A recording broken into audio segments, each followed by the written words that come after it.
Bora lá, moçada, mais uma videoaula. Hoje a gente vai falar de vetores. Eu sou o professor Frederico, lá do Instituto Federal do Triângulo Mineiro, e essa aula é destinada aos alunos de Introdução à Programação, do primeiro ano de manutenção em sistema e manutenção e suporte informática. Bom, hoje a gente vai falar de vetores, a definição de vetores. O que são vetores? Vetores são variáveis homogêneas, unidimensionais, capazes de armazenar vários valores. Cada um desses valores é identificado pelo mesmo nome, o nome da variável, e por um índice. Tá? Eles são diferenciados por um índice. Esses índices vão de 0 até completar o tamanho máximo dessa variável. Aqui nessa imagem, nós temos um vetor de 10 posições, que vai da posição 0 até a posição 9. Pela numeração dos seus valores, é um vetor do tipo inteiro. Então eu tenho uma única variável, tá, composta, né, ou seja, ela pode armazenar até 10 valores do tipo inteiro. Bom, como é que funciona isso?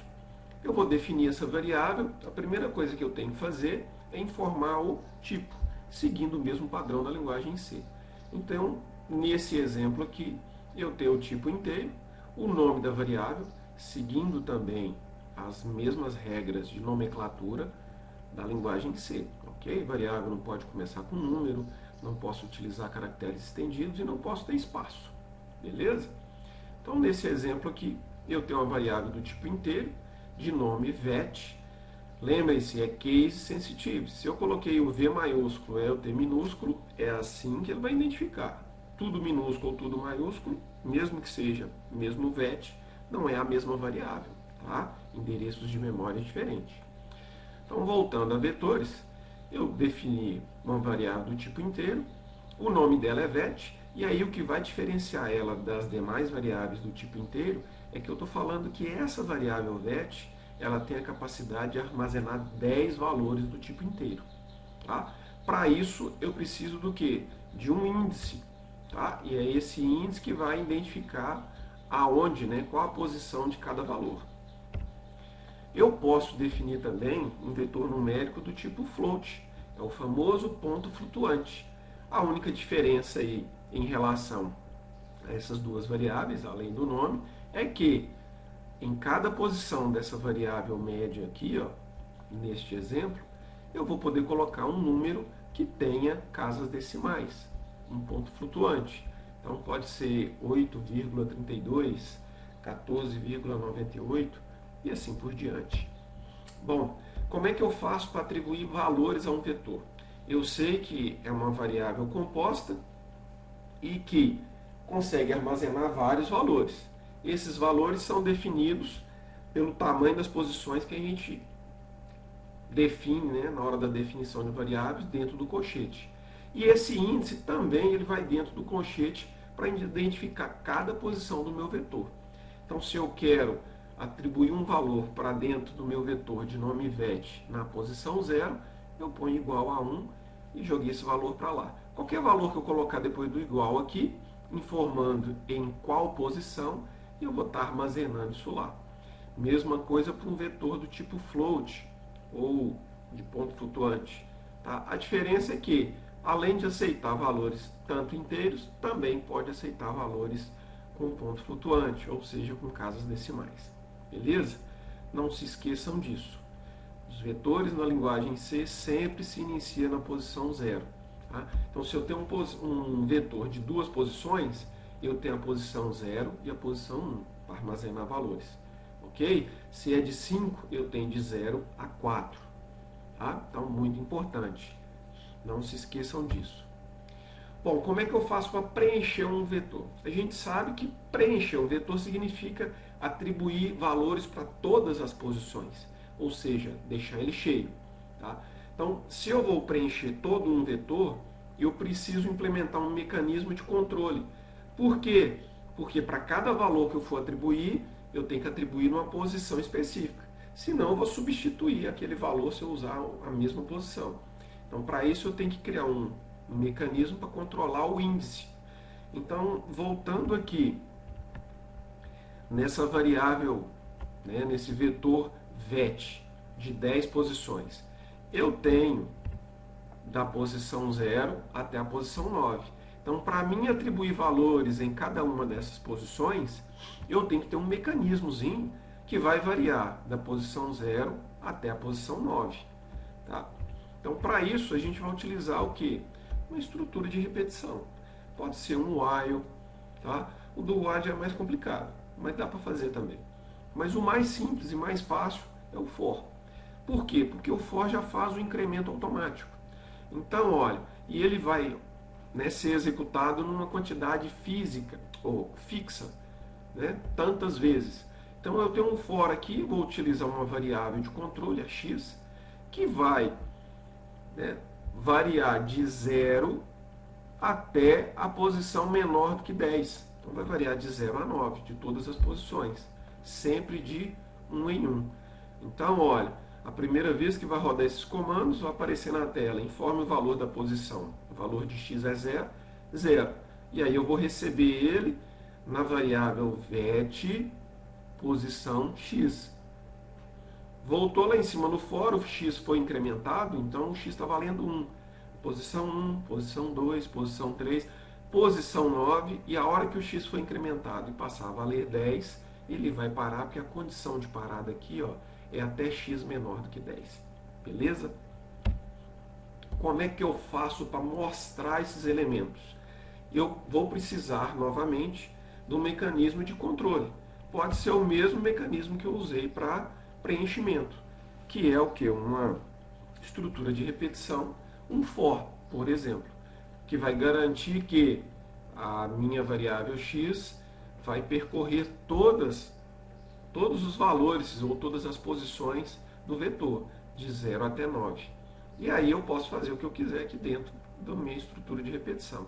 No caso, eu estou mostrando a posição, que é o valor de x, e mostrando aqui o conteúdo da variável vet nesta posição. Bom, vamos ao que interessa. Vamos aplicar, vamos fazer na prática, que é a hora de melhor entendimento. O que a gente vai fazer agora? A gente vai fazer um programa que preencha um vetor com 10 números inteiros, calcule e mostre os números primos e suas respectivas posições. Então, eu vou receber 10 números inteiros, eu vou deixar que o operador do nosso programa, que ele insira 10 números inteiros, e aí nós vamos calcular e verificar nesses números inteiros quais deles são primos, vão mostrar ele e mostrar em qual posição que ele aparece, né, dentro do vetor, ou seja, em qual índice ele vai aparecer dentro do vetor. Então a gente vai agora para o Code Blocks. Opa, está aqui o nosso Code Blocks. Ele está só com a declaraçãozinha aqui das minhas bibliotecas. Está aqui a nossa int main. E aí nós vamos começar a programar. Esse set loqueio aqui é só para a gente dar nossas frases em português e utilizar acentuação, cedilha, ficar bem mais a cara nossa de brasileiros. Beleza? Bom, então vamos lá. Primeira coisa que eu preciso fazer é declarar minhas variáveis. Então eu vou ter variáveis do tipo inteiro. Tá? Uma delas é quem? Vet de 10 posições, que é o meu vetor. A outra, eu preciso fazer os controles de índices. Então eu vou chamar uma de x e vou precisar fazer um controle também para mim fazer o cálculo e verificar se o número é primo. Vou chamar de y e eu vou chamar de cont a minha última variável. Por que esse cont, Fred? Porque, se vocês não se lembram, nós vamos refrescar a memória agora. Para mim descobrir um número primo, eu tenho que pegar ele e fazer divisões sucessivas, de 1 até ele mesmo. E ele só pode ser divisível, ou seja, ele só é múltiplo de 1 e dele mesmo. Por isso ele é considerado primo. Então, para isso, a gente vai ter que fazer divisões sucessivas, verificar o resultado dessa divisão, ou melhor, verificar o resto dessa divisão. Se o resto for 0, ele é múltiplo daquele número. Então, automaticamente, ele é um número primo. Ok? Então, vamos por partes. Está declaradas as minhas variáveis. A primeira coisa que eu tenho que fazer agora é criar aquela estrutura de repetição para controlar os índices. Por quê? Eu tenho um vetor que cabe 10 valores, 10 números inteiros lá dentro. Eu tenho que fazer uma estrutura para quê? Para que o usuário possa digitar esses 10 números. Então eu vou fazer um for, tá? Opa. Vamos fazer um forzinho. Vou utilizar o x, tá? Vai começar na posição 0. Ele vai rodar até que seja, enquanto ele seja menor do que 10. E vai fazer um incremento de 1. Tá? Então, cada vez que ele rodar, ele incrementa 1. Vou abrir chaves aqui. Por quê? Porque eu vou ter mais linhas de código. Quais são essas linhas de código? Primeiro, um printf, dando uma mensagem para o usuário, informando o que eu quero que ele faça. Tá? Então, eu quero que ele informe o número da posição. Aqui eu vou falar o valor do meu x, que é o meu índice, né, que vai variar de 0 até 9, então ele vai aparecer lá bonitinho. Forme o número da posição 0, forme o número da posição 1, 2 até a 9. Beleza? Então tá aqui x, 2 pontos aqui, beleza. Aqui eu vou colocar para preencher a máscara, né? Onde tem essa máscarazinha aqui, a gente vai preencher com o valor de x. E como vocês já sabem, eu vou usar o scanf para receber e armazenar esse valor aí. Bom, é do tipo inteiro. Opa, perdão. Então é percent i, vírgula, e comercial, o nome da minha variável e entre colchete a posição aonde eu quero armazenar. No caso vai ser x. Por quê? Porque x vai variar de 0 até 9. Dessa forma eu consigo garantir que todas as posições do meu vetor serão preenchidas. Bom, feito isso, eu já recebi todos os números. Eu preciso agora processar, fazer o cálculo, para verificar quem é primo, mostrar esse número e mostrar em que posição que ele aparece no meu vetor. Bom, se eu vou verificar, mostrar, né, um vetor, eu preciso fazer o quê? Eu preciso de uma outra estrutura para controlar o índice. Tá? Para percorrer todo ele, lendo esse vetor e descobrindo quais são primos. Então, para isso, eu copiei aqui, ó, o nosso for. Vou utilizar a mesma variável, porque ele já utilizei lá em cima para receber. Vou utilizar ele agora para fazer a leitura e os possíveis cálculos. Bom, a primeira coisa que eu vou fazer é o seguinte. Esse cont aqui que eu criei, eu vou colocar ele com 0, porque para cada número que eu for verificar dentro do vetor, eu vou checar se ele é primo. Para mim descobrir se ele é primo, eu vou ter que ler e fazer divisões sucessivas de 1 até ele mesmo. E para cada divisão, eu vou lá, por exemplo, o número 3. Vou pegar 3 e dividir por 1. Se o resto for 0, cont recebe mais 1. Depois eu vou pegar 3 e dividir por 2. Se o resto for 0, cont recebe mais 1. Depois eu vou pegar 3 e dividir por 3. Se o resto for 0, cont recebe mais 1. Já dividi de 1 até ele mesmo. Depois eu verifico cont. Cont só pode ter, gente, no máximo 2. Por quê? Porque o número primo só pode ser divisível por 1 e por ele mesmo. Então, se o número tiver mais de 1, mais de 2 divisores, ele não é primo. Então, para cada número, né, que a gente vai verificar dentro desse vetor, eu tenho que zerar o cont e fazer essa verificação. Bom, como é que eu vou fazer essa verificação? Vou utilizar outro for. E aí eu vou utilizar, para fazer essa divisão sucessiva de 1 até ele mesmo, a variável y, tá?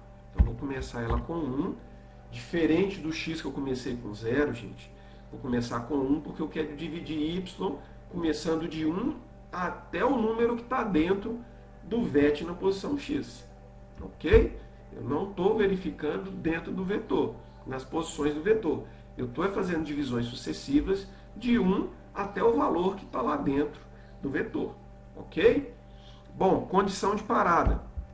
Y vai ter que ser menor ou igual o valor que tiver lá dentro do vetor na posição x atual. Tá? Ou seja, que é ele mesmo. E y também vai incrementar de 1 em 1. Bom, dentro desse for aí, eu vou ter que verificar se ele é divisível ou não. Né? Ou seja, y estiver valendo 1 e o número que estiver gravado lá no vetor é o 10. O que eu vou fazer? 10 dividido por 1, se o resto for 0, conte e recebe mais 1. 10 dividido por 2, até 10 dividido por 10, e aí eu vou alimentando o conte. Bom, para isso eu tenho que fazer a verificação. Para fazer a verificação, nós vamos utilizar um if. Tá? Então, if, vou pegar quem? Vet na posição x. Se vet na posição x for igual, se vet na posição x, vou usar esse operador aqui, ó, que faz a divisão e me dá o resultado do 0. Então, vou fazer essa operação. Vou fazer essa operação aí, ó, e dividir por y. Se o resultado dessa conta for igual a 0, eu tenho um divisor. Tá? Se eu tenho um divisor, conte tem que receber 1. Beleza? Então, conte será incrementado de 1. Conte mais, conte recebe 1. Ok? Então aqui a gente pode fechar o nosso for.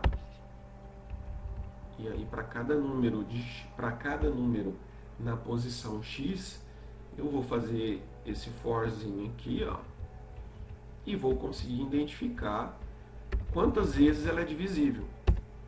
Agora, a única coisa que eu tenho que fazer é verificar. Se a quantidade de vezes for menor ou igual a 2, ele é primo, né? Divisível por 1 e por ele mesmo. Se não, ele não é primo. Então, não me interessa para mim o senão, só me interessa se ele é primo ou não. Ou se ele é, ou melhor, não é se ele é primo ou não, se ele é primo. Só me interessa os primos, porque eu só vou mostrar quem. Só vou mostrar os números primos e em qual posição que ele apareceu. Então, eu vou fazer aquela perguntinha famosa. Se conte for menor ou igual a 2, eu tenho certeza que ele é primo. Se ele é primo, o que eu tenho que fazer? Eu preciso mostrar. Vou mostrar quem é ele. Vou mostrar quem é ele. Ou seja, quem que é o número? Vou lá. 11.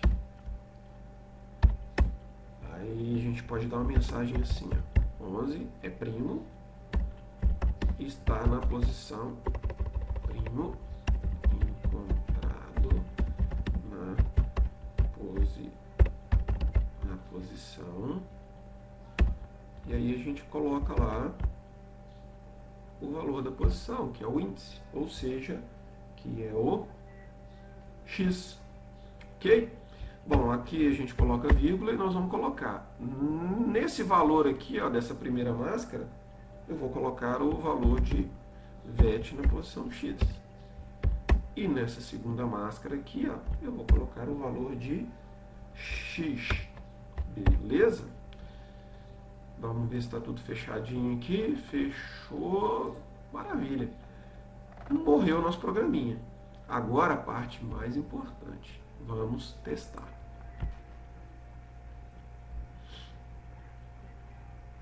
E voilá. Número na posição 0. Vou colocar de 1 a 10, que é fácil da gente identificar quem é primo e quem não é. Então, na posição 0, 1, 2, 3, 4, 5, 6, 7, 8, 9 e 10. Então, notem ó, a posição de 0 a 9.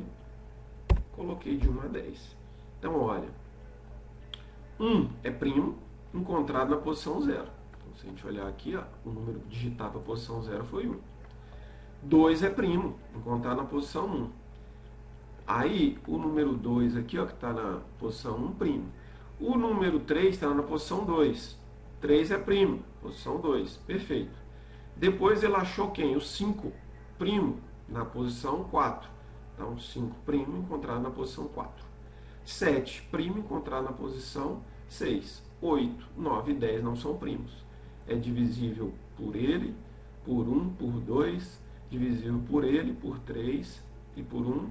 E o 10 também, que é divisível por 1, por 2, por 5 e por ele mesmo. Beleza? Bom, moçada, foi isso. Espero que tenham gravado aí como é que funciona a questão dos vetores. Agora nós vimos vetores numéricos. Próxima videoaula, vetores do tipo caractere. Vamos trabalhar com strings.